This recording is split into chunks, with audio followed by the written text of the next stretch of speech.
Hello everyone, आज हम discuss करेंगे परंपरागत कृषि विकास योजना जो कि फोकस करती है on nurturing organic farming in India. India का एग्रीकल्चर हमेशा से ट्रेडिशनल नॉलेज और सस्टेनेबल प्रैक्टिसेस पर बेस्ड रही है, बट ग्रीन रेवोल्यूशन के बाद input intensive farming that is use of fertilisers, pesticides, chemicals ने सॉइल क्वालिटी को डिग्रेड किया है और साथ ही साथ वाटर क्वालिटी, फूड सेफ्टी को भी अफेक्ट किया है। तो इसी प्रॉब्लम को एड्रेस करने के लिए गवर्नमेंट ऑफ इंडिया ने 2015 में लॉन्च किया परंपरागत कृषि विकास योजना under national mission for sustainable agriculture. इसका एम था इन्वायरमेंट और इनकम दोनों को बैलेंस करना और फार्मर्स को एक ऑर्गेनाइज्ड ऑर्गेनिक इकोसिस्टम देना। जो PKVY है, इसका फाउंडेशन है ऑन क्लस्टर बेस्ड अप्रोच। इसमें क्या होता है, 20-20 हेक्टेयर्स के ग्रुप्स में फार्मर्स को ऑर्गेनाइज किया जाता है और एक साथ ऑर्गेनिक फार्मिंग को अडॉप्ट करवाया जाता है। इससे क्या होता है, कॉस्ट्स कम हो जाती हैं और नॉलेज शेयरिंग भी इंक्रीज़ होता है और यूनिफॉर्म स्टैंडर्ड्स भी मेंटेन रहते हैं। आज तक मोर देन 52,000 क्लस्टर्स बन चुके हैं, जिसमें 25 लाख से ज़्यादा फार्मर्स जुड़ चुके हैं। अब इस स्कीम का ऑब्जेक्टिव क्या है, सॉइल हेल्थ को इम्प्रूव करना और नेचुरल रिसोर्स कंजर्वेशन करना, केमिकल इनपुट्स का यूज़ रिड्यूस करना, लो कॉस्ट फार्मिंग को प्रमोट करना जिससे कि इनकम भी इंक्रीज़ हो, safe chemical free food production for consumers, environment को प्रोटेक्ट करना वाया ट्रेडिशनल टेक्निक्स, सपोर्ट करना फार्मर्स को, ठीक है, डायरेक्ट मार्केट लिंकेजेस बनाना via branding, marketing support. Now what are the key benefits, PKVY के अंडर पर हेक्टेयर 3 ईयर का assistance मिलता है ऑफ 31,500, जिसमें से 15,000 तो जाता है for organic inputs, then 4,500 for marketing, packaging, branding, and then 3,000 for certification and residue analysis and 9,000 for certificate and capacity building. So basically ये स्कीम सिर्फ फार्मिंग के लिए ही नहीं बल्कि सर्टिफिकेशन, मार्केट, स्किल सभी को सपोर्ट दे रही है, ठीक है।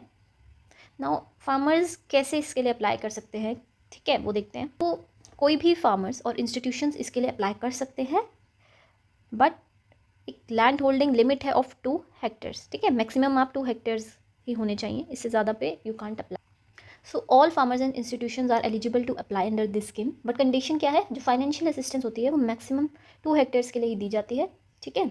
ऑल्सो प्रोसेस स्टार्ट होता है by approaching the regional council, जो उनकी एप्लीकेशंस को कंपाइल करते हैं, उसका एक एनुअल एक्शन प्लान बनाते हैं based on individual profile, then उसको फर्दर सबमिट करते हैं to ministry of agriculture and farmers welfare के अप्रूवल के लिए। Once the annual action plan is sanction, funds release किए जाते हैं बाय सेंट्रल गवर्नमेंट, जो कि भेजे जाते हैं to state government, and then वो फॉरवर्ड करते हैं टू रीजनल काउंसिल्स, जो कि फिर इसको via direct benefit transfer farmers के अकाउंट में डाले जाते हैं। और ये प्रोसेस इंश्योर करता है transparency and accountability. Organic farming तो हमने देख लिया। अब इसका सबसे बड़ा चैलेंज जो था वो था क्रेडिबल सर्टिफिकेशन, कैसे लोगों को विश्वास हो कि हाँ ये प्रोडक्ट ऑर्गेनिक ही है। PKVY ने इस प्रॉब्लम को 2 तरह से सॉल्व किया है। Number 1 is third party certification. ये इंप्लीमेंट किया गया by accredit certification agency under national programme for organic production of the ministry of commerce and industry. ये सिस्टम इंश्योर करता है compliance with international standards and cover करता है पूरी value chain को, from production to processing to trading and exports, ठीक है, जिससे कि इंडियन फार्मर्स का जो मार्केट एक्सेस है वो एक्सपैंड होता है in global organic markets. Then we have participatory guarantee scheme for India. ये ऑपरेट होता है अंडर एग्रीकल्चर मिनिस्ट्री। ये फार्मर लेड और कम्युनिटी बेस्ड सर्टिफिकेशन है, जिसमें कि farmers and producers collectively participate करते हैं decision making, peer inspections and mutual verification of practices, जिससे कि अल्टीमेटली वो डिक्लेयर कर देते हैं यस प्रोडक्ट ऑर्गेनिक है या नहीं। ये प्रोसेस मेनली डोमेस्टिक मार्केट के लिए है एंड अफोर्डेबल और इंक्लूसिव सर्टिफिकेशन प्रोवाइड करता है to small and marginal farmers, ठीक है। और 2020-21 में गवर्नमेंट ने लॉन्च किया लार्ज एरिया सर्टिफिकेशन प्रोग्राम, जहाँ केमिकल फार्मिंग कभी हुई ही नहीं, जैसे tribal belts, islands, eco preserved zones, तो वहाँ पर सर्टिफिकेशन प्रोसेस को फास्ट ट्रैक कर दिया, कन्वर्जन पीरियड को रिड्यूस कर दिया from 2-3 years to few months, जिससे कि सर्टिफिकेशन क्विकर है, इनकम्स हायर मिल सकती हैं फार्मर्स को और enhance global competitiveness for India's organic sectors, ठीक है। कुछ अचीवमेंट्स गिवन हैं जो अभी तक इस स्कीम ने अचीव की हैं, जैसे कि more than 2,265 crores have been released under PKVY from 2015 to 2025, and currently 15 lakh hectares is under organic farming. More than 52,000 clusters have been formed and more than 25 lakh farmers have been benefit as of Feb 2025, ठीक है। Also एक important है कि entire 2,700 hectares cultivable land in Lakshadweep is certified as organic. Also Sikkim जो है वो world का first 100% organic state है in the world under LAC।